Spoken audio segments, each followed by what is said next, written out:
حجاج بن یوسف کا دور ہے اور انس بن مالک رضی اللہ تعالیٰ عنہ حجاج بن یوسف کے دربار میں موجود ہیں، اور حجاج بن یوسف نے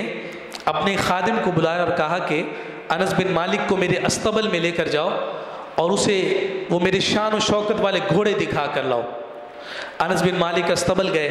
گھوڑوں کو دیکھا، تندرست توانا فربا قسم کے گھوڑے ہیں جناب، خوبصورتی کے ساتھ انہیں سجا کر اس استبل میں باندھ رکھا ہے۔ انس بن مالک جب واپس آئے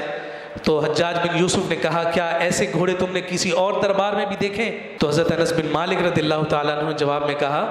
کہ کوئی شخص اپنے پاس گھوڑے 3 وجہ سے رکھتا ہے۔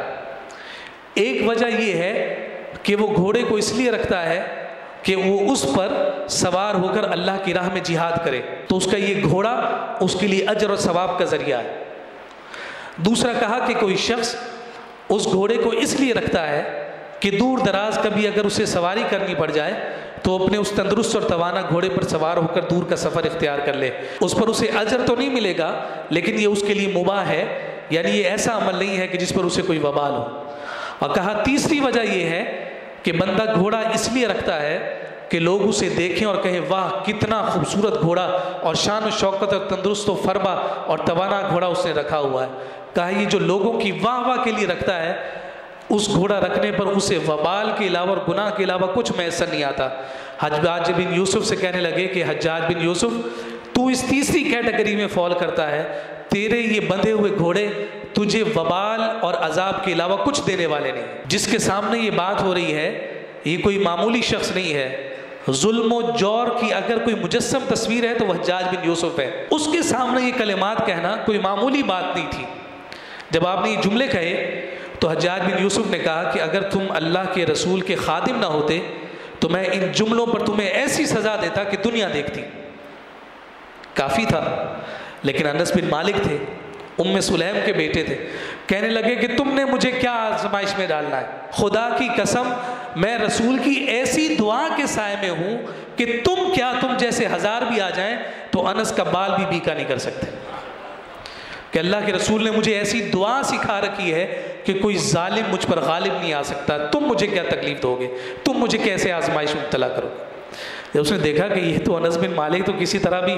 میرے قہر میں اور میرے روب میں آنے والے ہی نہیں، تو اب پھر بڑی لجاجت کے ساتھ اس نے دریافت کیا کہ وہ دعا مجھے بھی سکھا دو۔ تو آپ نے کہا کہ نہیں، تم اس کے اہل نہیں ہو، تم اس کے اہل نہیں ہو کہ وہ میں دعا تمہیں بتاؤں۔ تو اب جب ان کا ظاہری وصال ہونے لگا تو ان کا خادم ہے جناب آبان، وہ آئے اور کہنے لگے کہ مجھے وہ دعا سکھا دی جو آپ نے حجاج کو نہیں دی تھی۔ وہ تو اس کا اہل نہیں تھا لیکن میں سمجھتا ہوں کہ میں اس کا اہل ہوں۔ تو حضرت انس بن مالک نے کہا کہ جب آقا کائنات صلی اللہ علیہ وسلم دنیا سے پردہ فرما رہے تھے وہ اس حالت میں تھے کہ اللہ کے رسول صلی اللہ علیہ وسلم مجھ سے راضی تھے،